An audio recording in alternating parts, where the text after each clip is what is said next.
Quero cumprimentar os irmãos com a paz do Senhor.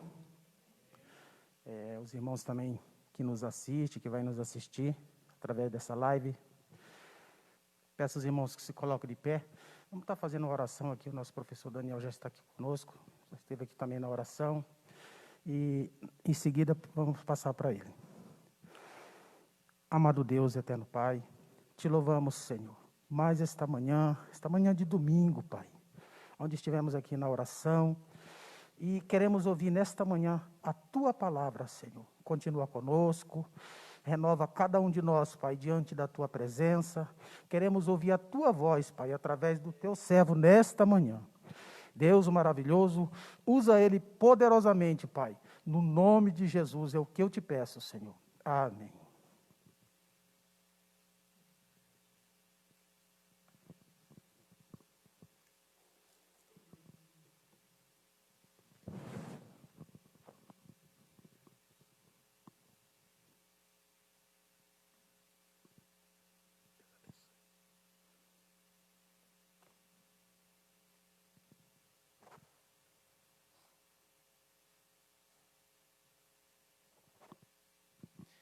A paz do Senhor a todos. Podeis vos assentar. Que Deus abençoe. Maravilha. Glorificamos a Deus por mais essa oportunidade que Ele nos dá de estarmos na Sua presença para lhe adorar, reconhecer quem somos e quem Ele é. E quanto mais tempo ficamos na Sua presença, uma coisa é certa, irmãos, mas descobrimos a necessidade que temos de lhe buscar, de lhe adorar, de interceder, principalmente no momento em que estamos vivendo, né? Interceder, esse real avivamento que tanto falamos, como precisamos, irmãos. Que Deus venha continuar nos despertando para melhor lhe servir e lhe esperar.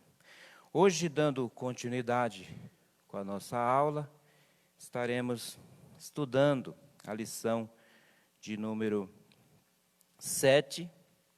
O foco dela vai falar sobre a separação, né? O povo de Deus deve separar-se do mal, baseado em Esdras, baseado na volta do povo do cativeiro, do povo do Senhor. Eles aprenderam essa lição de se separar-se do mal. E, irmãos, assim como foi com eles, a mesma mensagem é para nós hoje. A importância de nos separar do mal. Veja bem o título da nossa lição de hoje: separar-se do mal. Veja o texto áureo. Pelo que saí do meio deles e apartai-vos, diz o Senhor, e não toqueis nada imundo, e eu vos receberei. Segundo aos Coríntios, capítulo 6, versículo 17. Então aqui o apóstolo Paulo está citando uma referência de Isaías, justamente quando o povo está saindo do cativeiro, da Babilônia e voltando para Jerusalém. Essa é a ordem do Senhor para o seu povo: separai-vos, não toqueis, não levareis convosco novamente nada imundo. E Israel no passado, vamos aprender neste primeiro ponto, foi duramente castigado por causa da mistura. Então aqui ele volta e biblicamente totalmente radical para com o pecado. Por isso que ele precisou se separar. E à medida que ele se separava de tudo aquilo que não agradava ao Senhor, Deus ia abençoando, Deus ia dando vitória, Deus ia livrando, Deus ia afastando os inimigos, irmãos. A mensagem é a mesma para nós. Verdade prática: o mundanismo na igreja corrompe os bons costumes e extingue a santidade. Então vamos aprender a importância da separação. Os irmãos sabem que quando fala de separação aqui, o propósito dessa separação não é ritual o cerimonial. Mas veja bem, o propósito dessa separação para nós hoje e para os irmãos de Coríntios, ela é relacional, para manter comunhão, intimidade com Deus. Tanto é que no versículo 18 de 2 aos Coríntios capítulo 6, ele fala: quando vocês se separarem, eu vos receberei como filho e filhas, diz o Senhor.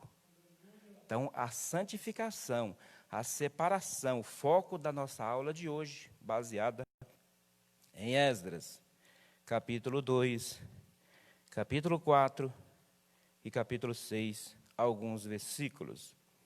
Então, o que temos aqui no primeiro ponto, irmãos? A gente vai estar sintetizando, porque temos quatro tópicos, então precisamos sintetizar, comentar, para, se possível, passar em cada um deles, né? Sempre tem algo importante para comentarmos, aplicarmos, e principalmente muitas mensagens históricas, né? Lições que o povo do Senhor deixou para nós, hoje, Igreja do Senhor. No primeiro tópico, nós temos o povo voltando para Jerusalém.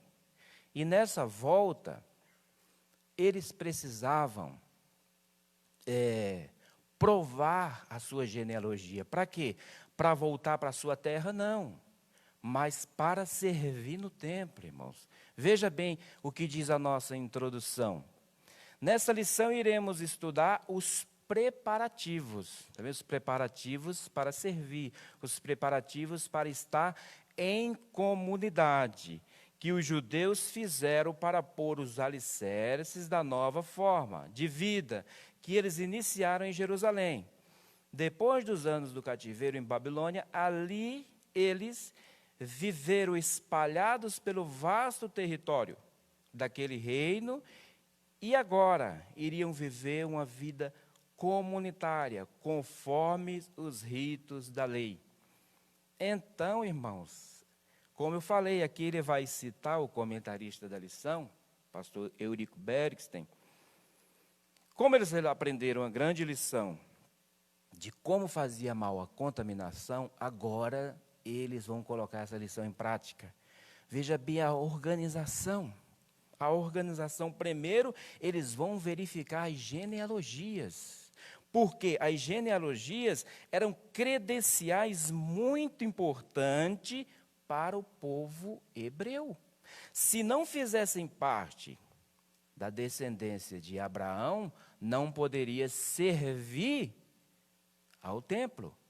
Tanto é que aqueles que não acharam as suas genealogias, foram declarados, como diz o texto aqui, como impuros, imundos.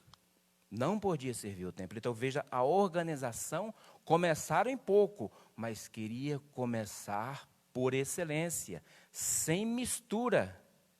Então, prossigamos. Para uma pessoa ser considerada apta para fazer, primeiro ponto, parte do grupo que iria transferir-se para Jerusalém, ele fala aqui transferir-se para Jerusalém, mas é para fazer parte do templo, do serviço do templo. E exigia-se que desse prova de sua linhagem. Agora, qual que era a realidade do povo? Prossigamos. Os judeus mestiços, nascidos de casamentos mistos durante o cativeiro em Babilônia, não fariam parte do grupo de judeus que retornariam a Judá. Vamos entender bem aqui, não que retornaria, mas que serviria no templo. Todos retornaram, uma grande maioria, como já aprendemos aqui, em 3 levas, né? Através de Zorobabel, Neemias, Esdras e Neemias. Todos voltaram. Alguns ficaram, sim, por opção, mas os que voltaram, tinha que haver essa separação, confirmado pelas suas credenciais genealógicas para servir no templo. A opção, uma outra opção que o sacerdote tinha, se não achasse o seu nome nas listas genealógicas, era esperar pelo Urim e o Tumim. Essa era a outra opção, que ele poderia voltar a servir no templo. O Urim e Tumim era uma pedrinha usada pelo sacerdote, né, para descobrir qual que era a vontade de Deus. Prossigamos aqui. Aqui o comentarista fala de um povo que foi pedra no sapato de Israel no passado. Algumas versões chamam esse povo de vulgo, outras populacho. E quando você vai verificar, irmãos, Números capítulo 11, versículo 4, e Êxodo capítulo 12, versículo 38, foi por causa deste povo que Israel também murmurou no deserto. Não foi Israel que murmurou, foi por causa da influência deste povo, que começou a reclamar e ter saudade do Egito, dos alimentos do Egito. Veja bem, agora aqui, fazendo um paralelo com aquela passagem que o apóstolo Paulo falou aos coríntios, né? As más conversações corrompem os bons costumes. Então, esse povo veio no meio de Israel, poderia de repente ter se aparentado com o povo, ou veio porque viram os milagres do Senhor no Egito a favor de Israel. Aí vieram junto e foram, irmãos, motivo de perturbação para Israel.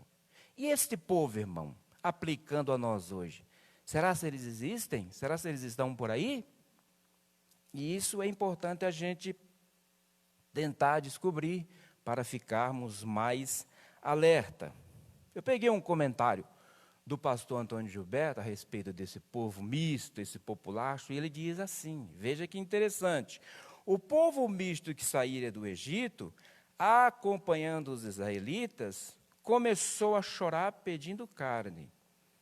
Esse povo misto representa hoje os membros da igreja não convertidos. Veja bem, tal povo foi fonte de perturbação para Israel durante toda a jornada. Hoje eles dão o mesmo trabalho nas igrejas. São carnais, mundanos, desobedientes e recalcitrantes. Por baixo da capa de cristãos, obriga uma natureza tipicamente egípcia. Irmãos, olha o cuidado que precisamos ter falando de mistura. Porque precisamos ser realistas. Há muitas pessoas que estão andando conosco, mas que não fazem parte do arraial. Precisamos ter esse cuidado. Sabe? Ao mesmo tempo, vamos daqui a pouco falar dos samaritanos. Ao mesmo tempo que eles estão conosco, daqui a pouco eles estão em lugares que nós não passamos nem perto. Mas eles, não, aquele Deus daquela igreja lá eu gosto, o jeito que eles fazem culto. Mas, irmãos, o que Jesus falou? Nem todos os que me dizem Senhor, Senhor, entrarão no reino.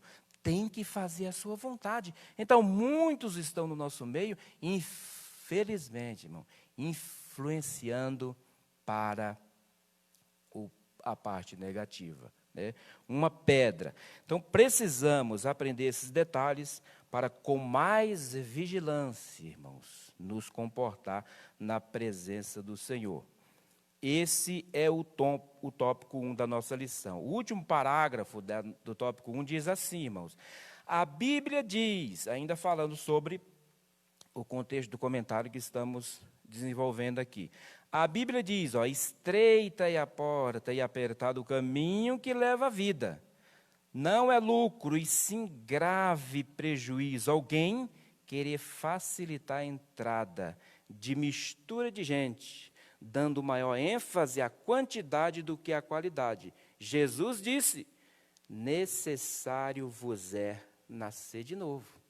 Irmãos, quer ficar no nosso meio, amém, mas precisa nascer de novo. Precisa ter uma experiência com o Senhor. Que negócio é esse de 10, 15, 20 anos na igreja e não se decidir para o batismo, para servir o Senhor? Quer as bênçãos do Senhor, mas não quer o Senhor das bênçãos? Irmãos, precisamos aplicar isso e passar isso para os que estão em nossa volta. Porque está claro, né, que muitos querem a bênção do Senhor, mas não querem o Senhor das bênçãos. Ponto 2 da nossa lição vai falar justamente, mais uma vez, sobre os judeus não aceitaram a ajuda dos samaritanos. Irmãos, a Bíblia começa a falar dos samaritanos, conforme temos aprendido nas lições desse trimestre, lá em 2 Reis, capítulo 17, né? Após o povo de Israel ser cativo, levado cativo para a Síria, o rei da Síria, Sargão II, pegou vários povos de vários lugares e ocupou o lugar onde estava Israel. Foi daqui que nasceu os samaritanos. E o rei da Síria, Sargão II, ele era muito favorável. Se você for estudar história, o dicionário Wycliffe, ele se detém num detalhe muito importante, que não só Sargão II, mas os seus descendentes, Senaqueribe, Esaradom, Assurbanipal, pai, filho, neto, bisneto, todos eram favoráveis a quê? A miscigenação. Então, eles gostavam de fazer isso, ó. Levaram Israel cativo e depois que levaram Israel cativo para a Síria, levaram vários povos para se misturar onde Israel habitava. E aqui nasceu os samaritanos, e depois que eles levaram essa mistura para lá, levaram um sacerdote para ensinar as coisas de Deus. Amém? Por isso, amém. Mas só que os samaritanos aprenderam as coisas de Deus, mas também ninguém lhe impedia de adorar os seus deuses. Veja bem, irmãos, como que Deus vai operar num negócio desse? E agora eles entram com essa mistura em que viviam, eles se oferecem para ajudar o povo de Israel voltando do cativeiro, mas não era com a intenção boa. Era de prejudicar a obra, como a gente tem aprendido. Prejudicar. Por isso que Zorobabel e Josué foram radicais. Não, nós não temos negócio com vocês. Vamos construir a obra do Senhor sozinhos. Quem eram esses samaritanos? Então a gente comentou quem eram. Misturas de povos que habitavam em Samaria após a saída de Israel, levada cativo para o norte. Israel, que era o norte, levava o cativo para a Síria, né? Prossigamos aqui, ele fala que, posteriormente, o rei da Síria, no ponto 2, posteriormente o rei da Síria, aqui a gente já comentou, fala do sacerdote que ele levou para ensinar as coisas do Senhor. O segundo subtópico fala que os samaritanos oferecem cooperação. Não é a primeira vez, veja bem lá. Eles ofereceram cooperação para a construção do templo e ofereceram cooperação para a construção dos muros. A lição passada, que não estudamos. Aqui, né? Mas eu acredito que todos estudaram em casa. Onde também foram uma pedra no sapato de Neemias. Esta atitude é bíblica de não aceitar a cooperação, irmãos, de pessoas que vêm com má intenção. Pois a Bíblia manda que nós devemos nos afastar daqueles que não têm a sã doutrina.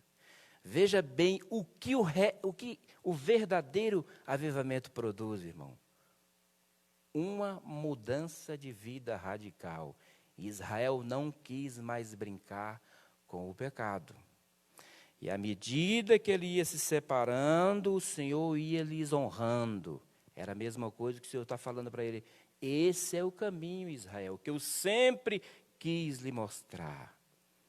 Mas você quis me obedecer e teve que pagar um alto preço por isso. Agora eles estão voltando. E por eles ser radicais para com o pecado, assim como nós devemos ser, eles voltaram numa minoria, irmãos. Numa minoria. Mas eles foram contundentes. É nós, o povo do Senhor, que vamos fazer essa obra. E assim como foi com Neemias, a boa mão do Senhor estará conosco. Irmãos, cuidado com a mistura. Olha o tempo em que estamos vivendo. É um ano de política, irmãos, de eleições. Meu Deus, tomemos cuidado com a mistura, com a falta de discernimento, com amizades. Vamos comentar sobre a amizade aqui com o mundo logo mais na frente. Os samaritanos se tornam inimigos. Vocês vejam, aí que prova, quando eles se tornaram inimigos, aí prova a verdadeira intenção que eles queriam se aproximar do povo judeu. Eles foram como, não, nós queremos ajudar, nós adoramos o mesmo Deus de vocês e um monte a mais. Não, mas Israel não. Não, vocês não servem para o nosso serviço. Aí aqueles se revelaram, a verdadeira intenção deles era prejudicar a obra, porque agora, como Israel não aceitou a ajuda, tornaram-se inimigo. E os irmãos sábios que eles fizeram de tudo e até conseguiram parar a obra, irmãos, por causa de falta de vigilância dos servos do Senhor e por falta de posicionamento, porque ele tinha ordem para reconstruir Jerusalém. Mas eles, irmãos, a fraqueza do homem, eles esqueceram da ordem, do Deus que deu a ordem e se entregaram. Mas o Senhor continuou falando com Israel e levantando seus homens através dos seus profetas. Então, os samaritanos, mais uma vez falando deles, eles invejaram os judeus porque, antes dos judeus terem chegado a Jerusalém, os samaritanos tinham uma certa liderança na região. E agora Israel voltando, o foco passa para Israel. Por isso que eles querem se misturar, para continuar com a sua certa importância. Mas Israel não quis negócio. Os samaritanos imaginaram que se conseguisse associar-se aos judeus, gozaria do mesmo prestígio que estes. Quando os judeus não aceitaram nada da parte dos samaritanos, o ódio velado tornou-se em inimizade declarada. E eles não. Aqui nesse ponto ele fala de uma lição que vai tratar justamente sobre a mistura, mais uma vez, dos samaritanos. Não se deram por contente e deram um jeito de casar com as filhas de Jerusalém. Isso foi um problema, irmãos. Essa lição a gente vai estudar na lição 12. Eles quiseram ajudar, Jerusalém não recebeu ajuda, e eles não se contentaram, irmãos. Continuaram querendo parar a obra, e agora eles deram um jeitinho de entrar na família do povo judeu. Isso foi um problema. A lição 12 vai tratar disso. Agora, para a gente passar para o próximo tópico, vamos comentar o seguinte. Samaritano, para você não ter aquela visão de rixa. Esse povo, realmente, no passado, foi uma pedra no sapato. Mas não esqueçamos que quando chegamos no Novo Testamento, o Senhor Jesus veio para eles também, irmãos. E não foi à toa, irmãos, que Jesus fez com que Lucas registrasse a parábola, uma das parábolas mais conhecidas e mais pregadas, a parábola de quem? Do bom samaritano. E quem que está nesse contexto, irmão? Sacerdote e levita. Olha como mostra o amor imensurável do Senhor. Quem é destacado aqui? O Senhor não deixou registrar por acaso, irmão, é a palavra dele. O bom samaritano. O Senhor também veio para ele. E em Lucas, irmãos, os irmãos lembram de 10 leprosos que foram curados. Quem voltou para agradecer ao Senhor? Um samaritano. O Senhor também veio para os samaritanos, irmãos. Você que tem nos assistido, que de repente se encontra mais ou menos no mesmo nível do samaritano, inutilizável, o Senhor também veio para você. O Senhor quer te abençoar, quer que você volte para o lar paternal. Eu creio, irmãos, que Deus tem falado conosco nesses dias. Ele quer trazer de volta os que estão afastados. Por mais que foram uma pedra no sapato de Israel no passado, os samaritanos também foram importantes para a obra da evangelização. O que dizer do capítulo 4 do encontro do Senhor com aquela samaritana? Ela foi tão impactada com o Senhor, que o que ela fez? Foi evangelizar os seus. Os irmãos lembram do capítulo 8 de Atos? A revolução que Filipe fez em Samaria, diz que os samaritanos eram curados, libertos de demônios, aceitaram a salvação e diz lá que não foram poucos. O Senhor também veio, irmãos, para os samaritanos. Glórias a Deus, você sente a presença do Senhor. Estamos na escola dominical, mas podemos e devemos, não somos proibidos de dar glórias a Deus. A esse Deus que não exclui, inclui. Aleluia, glórias a Deus. Os samaritanos, prossigamos com o nosso ponto 2. Por isso que vale a pena, irmãos, fazer o que vai dizer aqui o próximo ponto 3. Deus exige santidade do seu povo. Irmãos, conhecemos o que é santidade. Mas, infelizmente, muitos só ficam com uma parte do que significa santidade. Num primeiro ponto, santidade é se separar do mal, de tudo que não agrada ao Senhor. Mas no segundo ponto, que às vezes esquecemos, é separar-se também para servir ao Senhor, de maneira completa, de maneira excelente. Então, santidade, conforme agrada ao Senhor, não é se separar e me achar que só eu vou entrar no céu. Por um tempo, irmão, existiu esses dois extremos. Uns se separavam, achando que era santidade. Uns se separavam, achando que só eles iam entrar no céu. E outros, por ver essa má conduta desses aparentes fariseus, achava que podia tudo, sabe? Aí vivia no mundo, mundanizando tudo mesmo. Olha só, dois extremos, mas não. A santidade que o Senhor requer da sua igreja, irmãos, é equilibrada. Se separar, sim, do mal, mas não para viver isolado, para ficar apontando o meu irmão. Não, mas para servir. Servir de maneira completa, servir de maneira perfeita. Quando a Bíblia fala que devemos ser perfeitos, não está falando na sua completude. Está falando de maturidade, porque perfeitos sabemos que só seremos quando o Senhor virá nos buscar.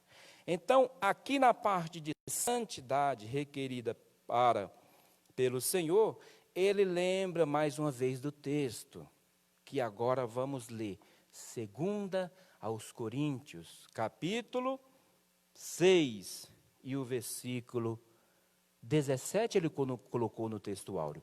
Mas veja a importância do contexto desse texto, para nós hoje aplicarmos.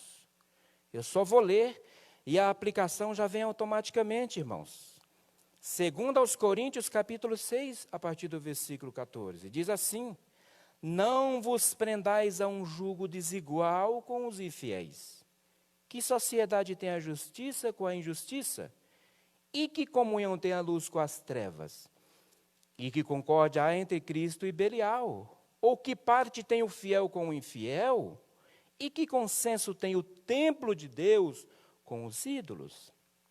Porque vós sois o templo do Deus vivente, como Deus disse, neles habitarei e entre eles andarei, e serei o seu Deus e eles serão o meu povo.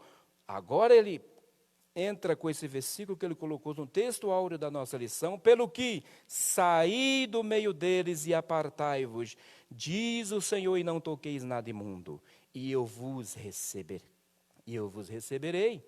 E eu serei para vós pai, e vós sereis para mim filhos e filhas. Irmãs que estão nos acompanhando, essa palavra filhas aqui é muito significativa. Medite sobre ela. Diz o Senhor Todo-Poderoso. E o capítulo 7, versículo 1, que faz parte do contexto, diz: ora, amados, pois que temos tais promessas, purifiquemos de toda imundícia da carne e do espírito, aperfeiçoando a santificação no temor de Deus. Veja bem que, mais uma vez, irmãos, o apóstolo Paulo usa uma linguagem do Antigo Testamento, Deuteronômio, capítulo 22. Não vos prendais a um jugo desigual. O que ele tinha em mente? Imagine você que já passou pela roça. A gente usava 2 bois ou 2 cavalos para arar a terra. Agora ele fala de um boi e um jumento. Não vai dar certo, irmãos. É jugo desigual. Então, isso que ele tem em mente e vem com a aplicação espiritual. Não dá certo um boi e um jumento. E é interessante que lá em Israel, o boi era um animal limpo e o jumento um animal impuro. Mais uma vez se aprofunda a aplicação sobre o jugo desigual. Quantas vezes este versículo já foi aplicado para os jovens que estão pensando em casar? Jovens, pense nisso. Jugo desigual não vai dar certo. Irmãos, que história é essa que vou ganhar para Cristo? Não vai dar certo. Irmãos, infelizmente, há muitas histórias de casamentos que não deu certo, começando errado. Não vai dar certo mesmo. Eu vou ganhar para Cristo e lá na frente vai ser uma bênção. Não. Geralmente, o rapaz que está interessado na moça, ele se coloca como ovelhinha. Ovelhinha. Aí chega, não, nós casamos, daí eu vou te ajudar na igreja, eu também vou começar a pregar. Não, irmão. Se ele aceitar Jesus, aí você pode pensar como um pretendente. Mas se não, saia desse negócio. Fugir do meio deles. Não vai dar certo. Há muitos ministérios, irmãos, parados por causa de jugo desigual. Começou errado, não vai dar certo. Não estou generalizando, mas conhecemos, irmãos, muitos casos que não dê certo por começar errado com essa história. Vou ganhar para Cristo, vai que vai ser uma bênção lá na frente. Não vai dar certo. Pelo menos na maioria das vezes que a gente conhece, foi uma tribulação, não somente para um, mas para a família inteira. Então veja bem que linguagem forte. Não vos prendais a um jugo desigual com os infiéis. Falando de maneira geral, sociedade. Ele fala que comunhão temos, irmãos, com trevas, se somos luz, devemos refletir a luz de Cristo em nós. Não podemos ter comunhão, é como diz a Bíblia de Estudo Pentecostal. Veja bem que interessante, em poucas palavras. Ou que ela diz, qual que deve ser a nossa comunhão com as trevas, com o mundo. A associação entre o cristão e o incrédulo deve ser, no mínimo necessário, a convivência social ou econômica, ou com o intuito de mostrar ao incrédulo o caminho da salvação. É o máximo que podemos, irmãos. Nada mais. Se quisermos nos misturar um pouco mais, vai ser problema para nós, vai ser causa de escândalo para nós. Prosseguindo aqui no ponto 3, ele vai falar da experiência de Josué. Quando o Senhor foi fazer aquele grande milagre, veja bem aí, para abrir o Rio Jordão, qual foi a recomendação que ele deu para Josué? Santificai-vos, porque amanhã o Senhor fará maravilhas no meio de vós. E isso foi uma realidade, né? O povo se santificou e viram mais uma vez, assim que o sacerdote tocou na água, o Rio Jordão se abriu. Uma maravilha para Israel. E o nome do Senhor foi glorificado. A experiência da santificação e o agir de Deus, irmãos. E o agir de Deus. Olha só, logo na sequência. Mas aqui diz mais uma vez que Josué teve uma experiência maravilhosa com o anjo do Senhor. Que sabemos aqui que foi uma teofania, a manifestação do Senhor pré-encarnado para Josué. Olha só que experiência. O Senhor tinha falado no passado que assim como foi com Moisés, seria com Josué, e agora ele se apresenta para o Senhor. E Josué se dobra diante dele e ele adora. Uma prova que se fosse anjo não receberia adoração, que era o Senhor pré-encarnado, aprovando o ministério de Josué. E ele fala: Josué, descalça os sapatos dos teus pés, porque o lugar em que estás é santo. Veja bem que detalhe importante, irmão. Josué estava numa terra pagã. Mas por que o anjo, o Senhor diz para ele: descalça a sandália dos teus pés, porque o lugar que estás é santo. Porque vale mais, irmãos, a presença de quem está no lugar do que propriamente o lugar. O lugar se tornou santo porque a presença do Senhor estava ali. Então, por onde você passar, saiba que a presença do Senhor vai estar contigo e aquele ambiente vai se tornar santo pelo seu proceder. e o nome do Senhor será glorificado.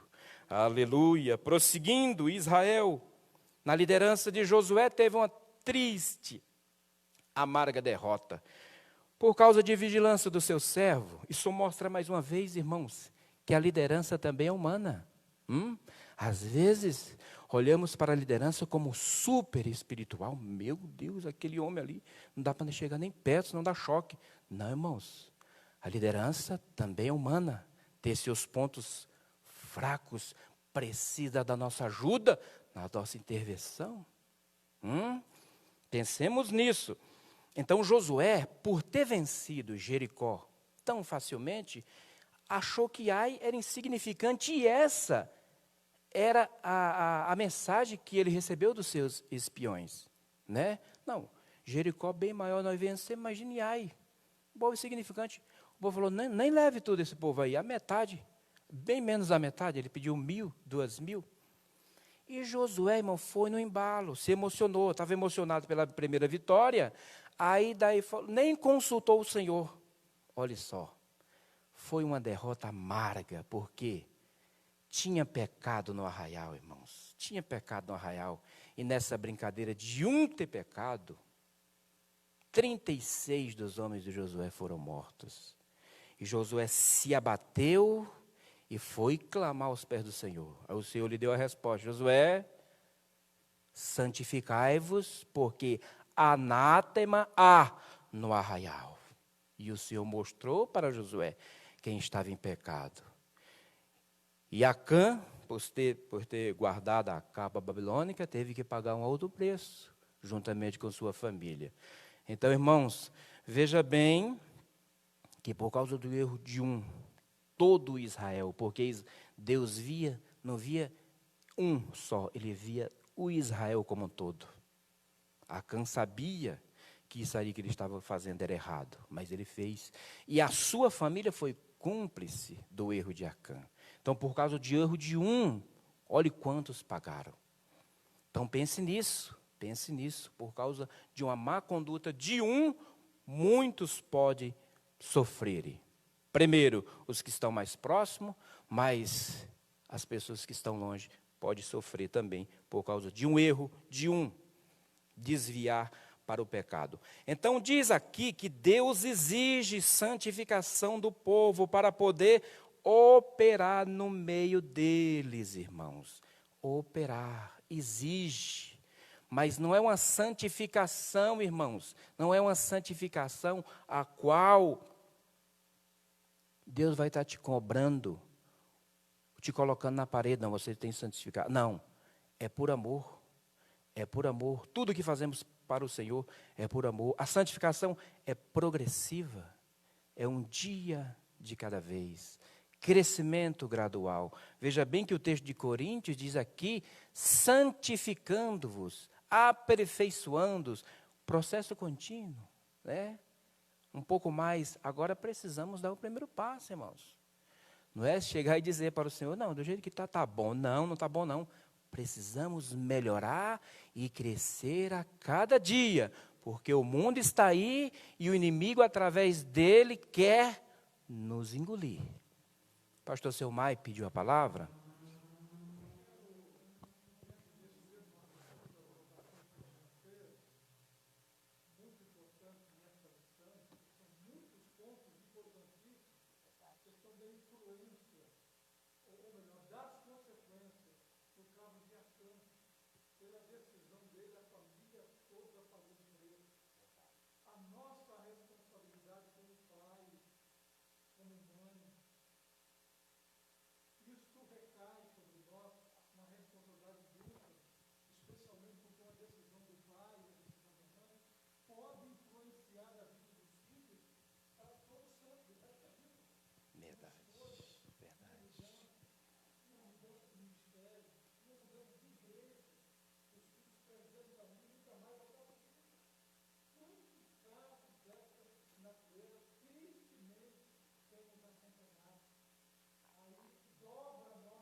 Sim, sim, sim, sim.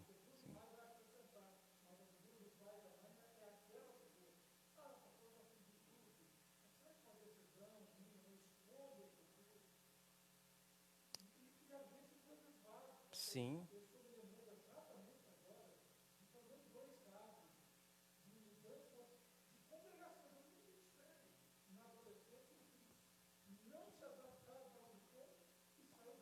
Olha aí, olha aí, olha aí.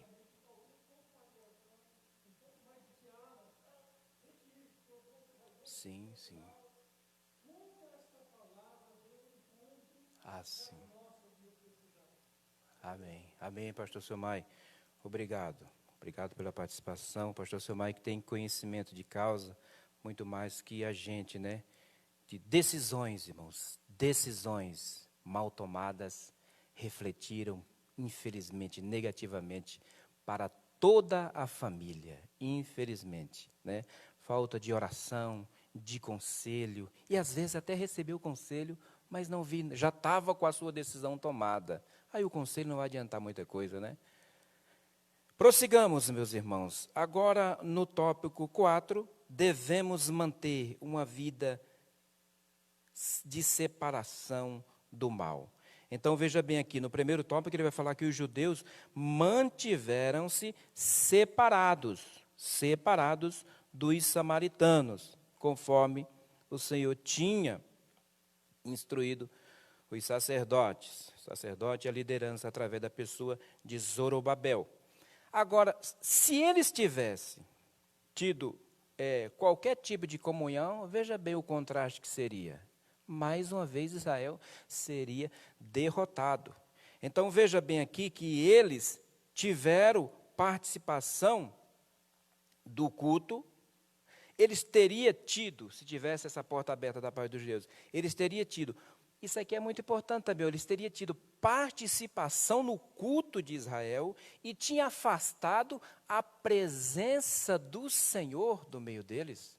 Veja bem, irmãos, quando a gente dá lado para o pecado, para a mistura, em nome de um amor que não existe, porque diz a Bíblia que o amor tudo suporta, mas isso não significa que o amor tudo aceita. Não, não, não.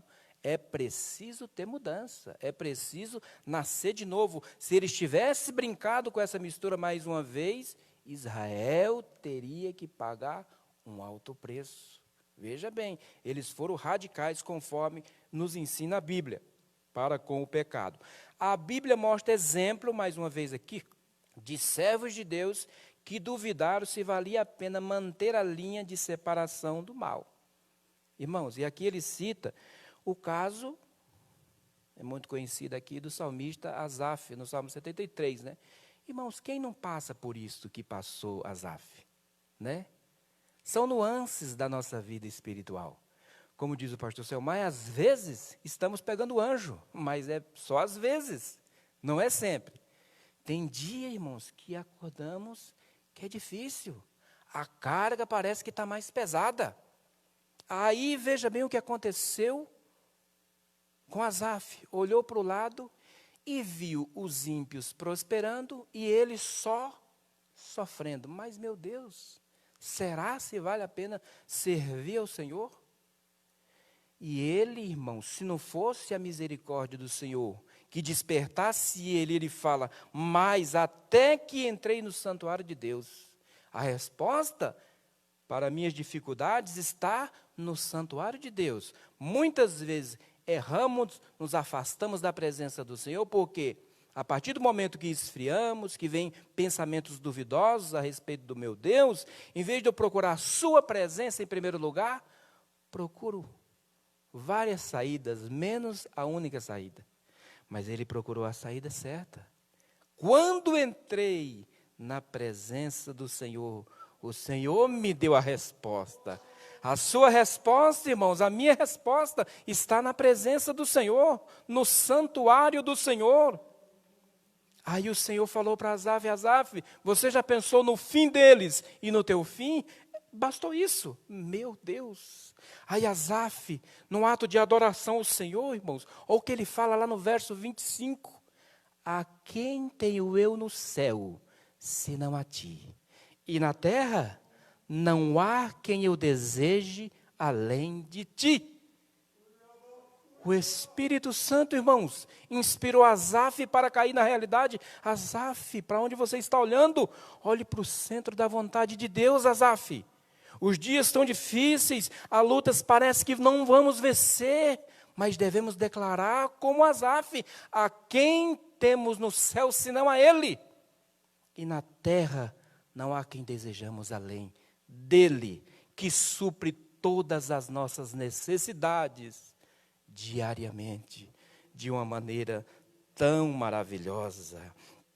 Asaf tem muitas lições para nós, e ele nos ensina, como diz o Topa aqui, que vale a pena servir ao Senhor. Lembra daquele hino da Lauriette? Ainda que para te servir eu tenha que chorar. Irmãos, 1000 vezes chorar na presença do Senhor do que chorar com o fardo do pecado no mundo. Assim como eu, muitos aqui vieram de lá e sabem, irmãos, como é difícil carregar a carga do pecado, e o Senhor tirou dos nossos lombos. E agora vou querer de volta? Não, irmãos, vamos adorar o Senhor. Está difícil para você? Para mim também. Mas a recompensa vem do Senhor. Vamos aprender nesse tempo, vamos crescer nesse tempo, irmãos. Ele está às portas, apenas está nos melhorando para o encontro. Aleluia, glórias a Deus. Devemos viver conforme, aqui ele fala antes um pouco, que Malaquias também teve esse problema, está vendo? O povo no tempo de Malaquias também já começaram a murmurar que não valeria a pena servir a Deus. Que resultado tem nisso? Aí Malaquias, o Senhor fala através de Malaquias assim, ó: há um memorial escrito diante dele, para os que temem ao Senhor e para os que se lembram do seu nome, e eles serão meus, diz o Senhor dos exércitos. Naquele dia que farei, serão para mim particular tesouro. Poupar-los-ei como um homem poupa a seu filho que o serve. Vale a pena servir ao Senhor.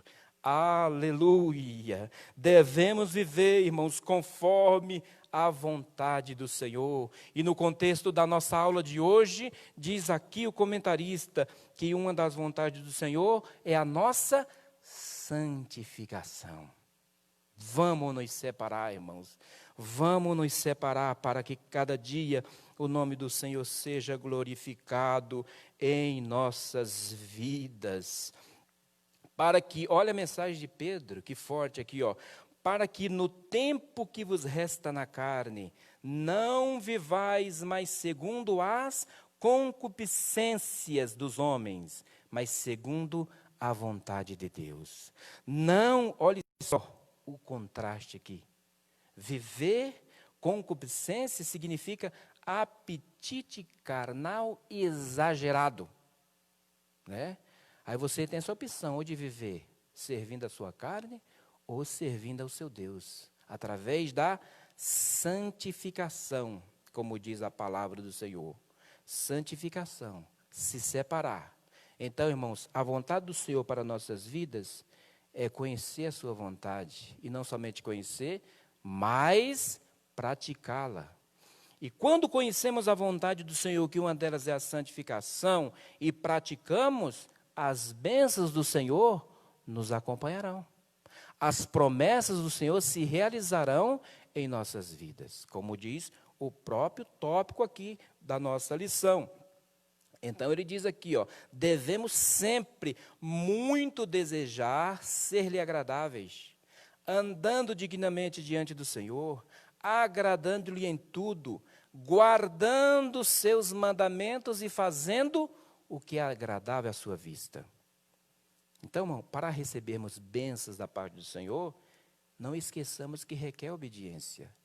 Guardando seus mandamentos e fazendo o que é agradável à sua vista. Ele citou a segunda parte do versículo de 1 João 3:22.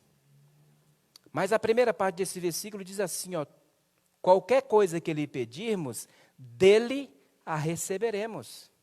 Veja bem, aí vem a condição, porque guardamos os seus mandamentos e fazemos o que é agradável à sua vista.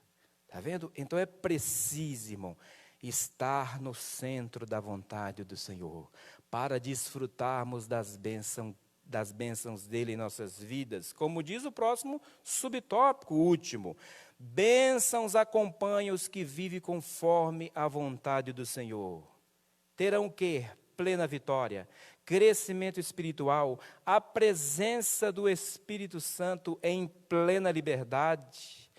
Estarão preparados para serem usados por Deus e, por fim, estarão preparados para o grande encontro com o Senhor, que sabemos que vai ser a qualquer momento.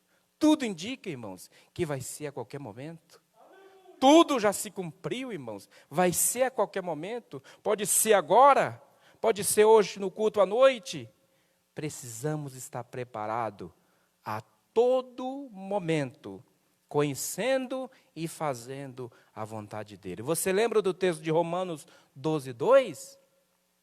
A vontade do Senhor é boa, perfeita e agradável. Agora, para conhecermos ela, vamos terminar o versículo. Como que ele começa? Não devemos nos conformar com o sistema, irmãos. Não devemos nos conformar com o mundo, mas devemos ser transformados pela renovação da nossa mente. Aí que vem, para conhecermos a boa, perfeita e agradável vontade do Senhor. E para encerrarmos, irmãos, deixa eu citar um texto muito interessante aqui a respeito do nosso posicionamento como cristão no mundo. Você vai perceber que é possível você influenciar sem ser influenciado. Veja bem que interessante. Não esqueçamos que estamos no mundo, mas não somos dele. Muito cuidado, irmãos, com o que a Bíblia diz, para não errarmos nesse ponto. Ela diz para não sermos amigos, irmãos. Para não sermos amigos, para não amarmos o mundo, para não nos conformar com o mundo. Olhe só os passos degradantes de um cristão no mundo. Primeiro, ele se torna amigo. E Tiago, o que é que escreve lá 4:4? Quem é amigo do mundo constitui-se inimigo de Deus. E quando você é amigo, o próximo passo é o quê? Amar o mundo. 1 João capítulo 2, a partir do versículo 15. Não ameis o mundo, nem o que no mundo há. Não é isso? Se você é amigo, se você ama, aí o terceiro passo, se conforma. Se conformar, aí, irmãos, está mais lá do que aqui. Aí você vem para o culto, não sente nada e a culpada é de todos, o culpado é de todos, menos seu. Não, mas não senti a presença, mas irmão, você foi cristão durante o dia? Qual foi o seu proceder? Cuidado, irmão. Mundo, estamos falando aqui de sistema regido pelo inimigo. E ainda existe um quarto passo que diz lá na leitura da ceia: se formos amigos, se amarmos o mundo, se nos conformar com o mundo, corremos o risco de sermos condenados com ele. Que Deus nos guarde, irmãos, nesse tempo, para estarmos separados de tudo aquilo que não lhe agrada. Mas não esqueçamos da segunda parte da santificação. Separado para ser útil à sua obra, separado para ser mais útil à sua igreja. A igreja é a noiva do Cordeiro, merece ser servida com o nosso melhor, separado para influenciar a noiva de Cristo para o bem e não para o mal. Ajudar o meu irmão que está caminhando dificilmente na presença do Senhor, mas precisa da nossa ajuda. Então grave isso.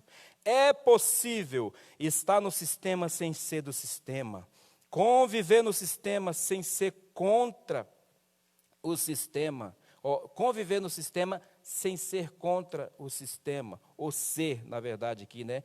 Realizar coisas boas nos sistemas e denunciar coisas ruins dos sistemas, arrancar e derribar no sistema e também edificar e plantar no sistema, ser voz e arauto de Deus no sistema e para o sistema, ser santo e íntegro no sistema, sem se vender e não se render ao sistema, influenciar positivamente no sistema sem ser influenciado pelo sistema. É possível imitar a Jesus. Amém? Glórias a Deus, irmãos. Estejamos em pé para fazermos oração. Que Deus continue nos despertando, irmãos. Como é maravilhoso estar na sua presença, lhe servindo, buscando esse real avivamento que Israel no passado foi contemplado, irmãos, e nós precisamos também desse avivamento, desse despertamento para nos separar de tudo que não agrada ao nosso Deus e para servir melhor a Ele, que é digno de honra e glória e louvor. Glórias a Deus. Maravilhoso Deus, na sua presença te louvamos mais uma vez, Senhor, pelo privilégio de buscar a sua face, te adorar, reconhecer quem és e quem somos, Senhor. Te louvamos, meu Pai, pela sua palavra que tem nos avivado, nos alimentado, nos despertado, Senhor, para viver melhor para ti, nos separar para te servir, Senhor. Ajuda-nos, Senhor, meu Deus, como teus servos no passado, não aceitarmos nada que venha manchar as nossas vestes espirituais. Senhor, nos prepara para o nosso encontro contigo, que venhamos influenciar, Senhor, os nossos vizinhos, as pessoas que estão em nossa volta, para o bem, não para o mal, que venhamos cuidar melhor do nosso testemunho, Senhor, como nos ensinou essa lição hoje. Pai, guarda o teu servo, Senhor, desperta o teu servo, a tua serva, que de repente se encontra frio espiritualmente, correndo grande perigo de ficar na sua volta, Senhor. Dá mais uma chance, fala com os que estão afastados, Senhor, a importância que temos de estar na sua presença, viver na sua presença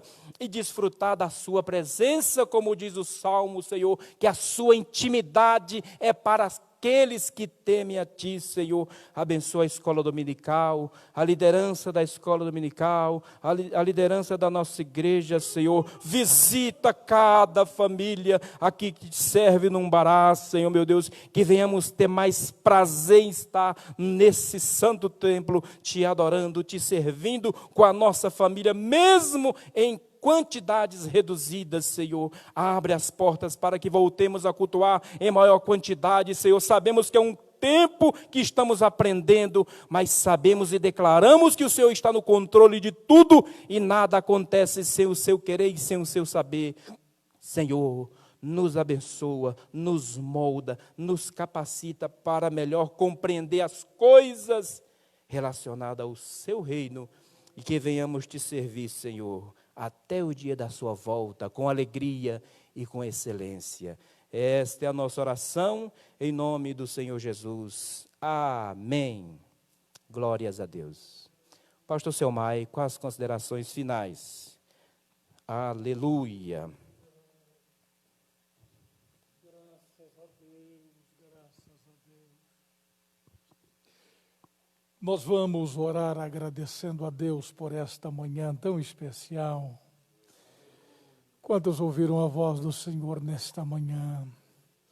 Amados, que nesta campanha de restauração, inclusive hoje à noite, nossa terceira noite, a restauração do altar, o meu pedido a Deus, o gemido da minha alma a Deus, é que Ele restaure a nossa fome espiritual, nosso apetite espiritual.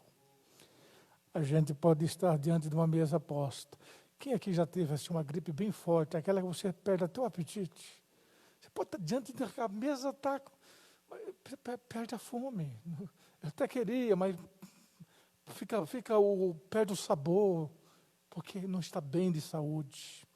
E não posso ser criticado por estar doente. Espiritualmente, amados, estou orando que Deus restaure o apetite da igreja. Cada um de nós, o desejo, o prazer, o gosto, o sabor da presença, da palavra, desse momento. Isto será o início de um grande avivamento nas nossas vidas. Senhor, eu te louvo por esta manhã. Desde o momento da oração, da campanha Café com Deus, esse momento precioso da palavra. Prepara, Senhor, para a noite uma mesa espiritual posta pelo Senhor. Queremos estar diante da Tua presença. O meu irmão, a minha irmã que está em casa, Senhor, restaura nele e em nós que estamos aqui um apetite ainda maior pela palavra. Dai aos nossos lábios espirituais o sabor, aleluia, da Tua presença. Como diz a Tua palavra, a beleza da Tua santidade. Restaura o ânimo de cada um dos Teus filhos por estar na Tua presença. Cura aqueles que estão doentes. Restaura a saúde dos que estão enfermos. E despede em paz a Tua igreja. Graças Te damos em nome de Jesus. O grande amor de Deus, a graça do Senhor Jesus, a comunhão do Divino Espírito Santo, reine em cada coração, e a noiva do Cordeiro diz amém. Quem disse amém, diga alguém: a vitória é nossa pelo sangue de Jesus. Um forte abraço a todos da família Umbará, um apetecível almoço a todos, e até às 19 horas, na mesa do Senhor, restaurando o altar. Deus abençoe a todos, em nome de Jesus.